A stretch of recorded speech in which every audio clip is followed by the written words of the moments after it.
stage, and the comic who was supposed to be behind me was late, so I was on a long time, and I just kept fighting and fighting, and finally the comic came, and I came off, and Rodney, he came up to me and said, "Hey, kid, man, you know how to hold that stage, man. All right, you don't run. I like that, man. You got a lot of balls, man." I was hearing that a lot. I got a lot of balls. I wasn't hearing funny, but I was hearing balls, Funny would have been preferential, Hey, you want to do some cocaine? I'm like, absolutely, man.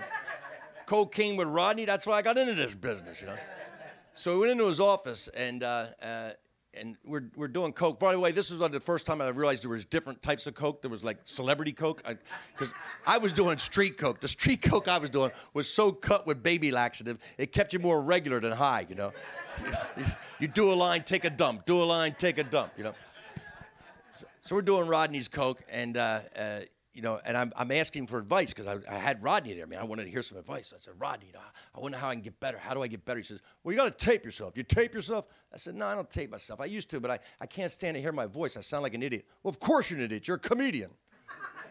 What do you think? You're a brain surgeon? You're an idiot. You got to tape yourself, man, because that's how you find out what's funny, man, because the audience, they'll tell you what's funny, man. You listen to them. What they're laughing at more, you do. What they're not laughing at, you don't do, man. Individually, they may be orangutans, but as a group, they're genius." And he was right. He was right. Because that's when I started listening, and when I listened to my tapes, when I did stuff about relationships, they laughed more. When I did stuff about politics, they didn't laugh. So I took my politics jokes, and I just gave any politics jokes I came up with, I gave them to Bill Maher, and I just forgot about them. I just started moving in that direction, And one of the also advantages of working at Rodney's place was that you got to hang out afterwards, and so these comedians would sit around and tell stories, Jackie Mason, and Jackie Vernon, Jackie Gale, a lot of Jackies back then, So one night I was sitting we'd be outside the circle, but these guys were in. I was listening to them tell stories, and one night Jackie Mason goes to Jackie Vernon and says, "Hey, dude, I got to really kind of work into my Jackie Mason. You do that job I give you? Did you do that job?" And Jackie Vernon goes, "No, I didn't do that job." He goes, "Well, you didn't do that job. Why didn't you do that job?" "I didn't meet my price." "Oh, you had another job that night. That's why you didn't do it." "No, I didn't meet my price." You didn't have a price. You didn't have a price. If you didn't do that job, you didn't have a price. I knew exactly what he was saying, and it meant something to me. It meant if you don't have a job, you do the job that's offered to you for whatever price it is. And then, because it fit into my work ethic, it fit into because my grandfather was a farmer, and he always said work begets work, which you take a job until you get another job. You just got to have a job. And this really kind of paid off for me.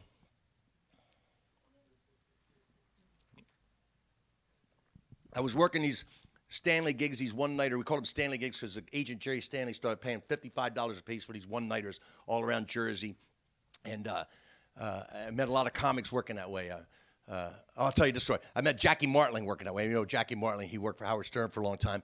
And one night, he and Bob Woods, Jerry Stanley told me, "Listen, these two guys from Long Island are going to come. They're going to pick you up, and you're going to go out to Jersey, do this gig." I said, "Okay." So I'm waiting at the Improv bar, and in comes Jackie Martling and Bob Woods, who's a big guy, and he is an impressionist. And Jackie goes, "Let's go, come on, let's go." And we go out to the car. They had like one of those 70s land yachts, man, station wagon, big, like that fake paneling on the side, And I get in the back seat, and there's a cooler next to me. And the cooler is filled with ice and beer and bottles of wine.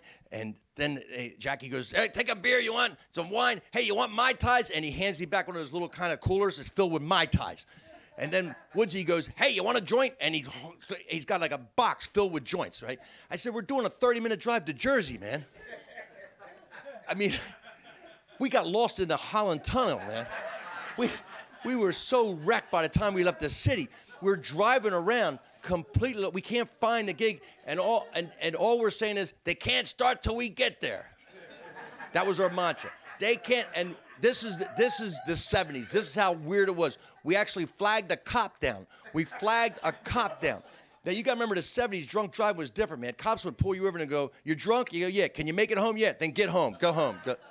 So and Jackie goes, we're comedians. We're going to this place in Bernardsville. Can you tell us how to get there?" The cop goes, "Yeah, we're only a couple miles away. Follow me." And we followed a cop, drunk, and he's got the lights on leading us to the gig.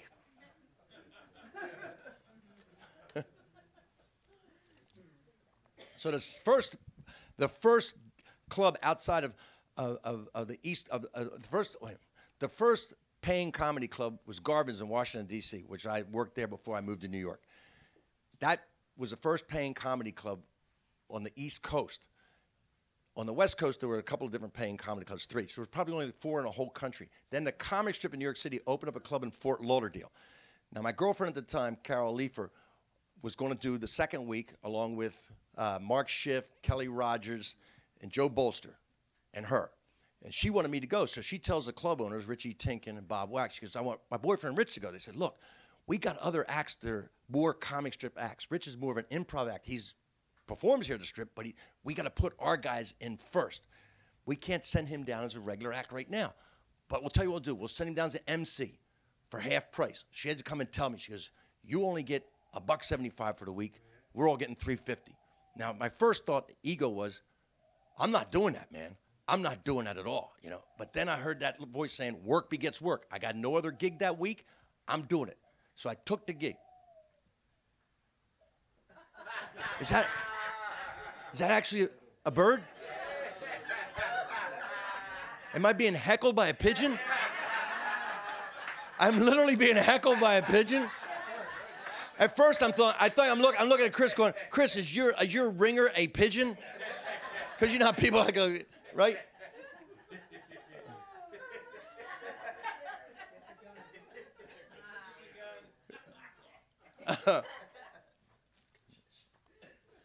We're going to keep it all in. I don't really care. So I take the gig. We're going to go to Fort Lauderdale. There are 5 of us going down to Fort Lauderdale. I'm doing this gig. I'm emceeing for $1.75. I don't care.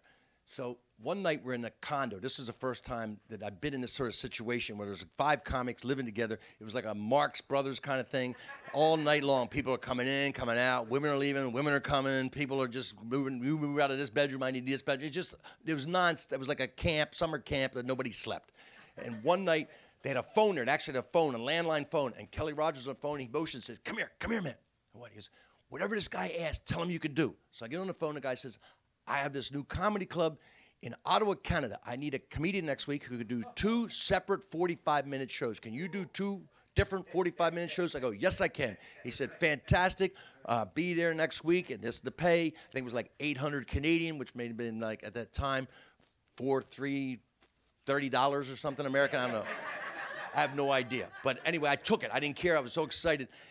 And so I hang up the phone. I go to Kelly. Kelly, I got maybe 20, 25 if they laugh at everything. If they laugh at everything. Like any other comedian, if they don't laugh, I got a 6-minute act.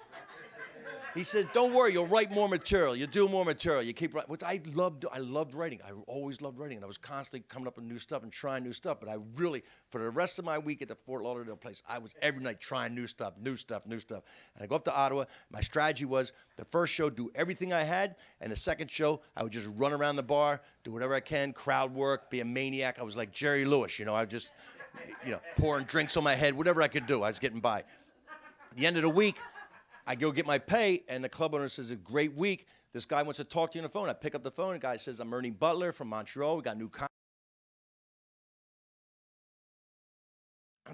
So I was in the New York Improv one night, and this guy came up to me. He said, we got a new club in Columbus, Ohio, and we'd like you to come out. You're a great comic. I go, well, I'm a headliner. I've done like three gigs, He said, well, we got a guy from L.A. who's the headliner, but I'll pay you extra money as the middle. Just come middle for me, this guy. So I go there, and the guy that I've met so many people I had liked in this business, so many people had helped me. The one guy, I show up the first night I see him, the one guy had been an ass to me the whole time. When I was MC at Garvin's one night, and he was the L.A. act coming in, he was all over me. He says, you're doing too long. I don't like your intro. He was just everything I was doing. Don't do this joke. I do a joke like that. You talk about cars. I talk about cars. You know what I mean? As comics, we go, yeah, we all talk about cars, But he was really rude to me. He was really nasty to me. So the first night he was there, and he didn't remember him, but I remembered him. So he says, as a middle act, you got 25 minutes. And I was feeling it, man. I was feeling it. I burned this club, man. Just burned it up, just tore it up. And when I finished, I get one of those goes, they were like, I got to go, folks. No! Oh, I'd love to go, but I got to go. And I left with that kind of thing, really. And he came up, he died after me. Died. And so the next morning, the the club owner calls us both to the office, you know. And so the comic comes over to my room in the hotel and he goes, "Hey man, what's going on? He's asked us to come to the office." I go, "I don't know. He asked me to come too." He goes, "Well, okay, all right. I'm just kind of nervous. I had a rough show last night, but you know, sometimes you start off the week kind of rough, you know, but it'll be okay." And so we go to the club owner and goes, "Look, I got packed houses here." That's what they did. They had packed houses back then every night. He said, "I have packed houses. I need a killer show." He's going to headline. He points to me. He's going to headline now. You're going to middle. The guy goes, "Oh, no.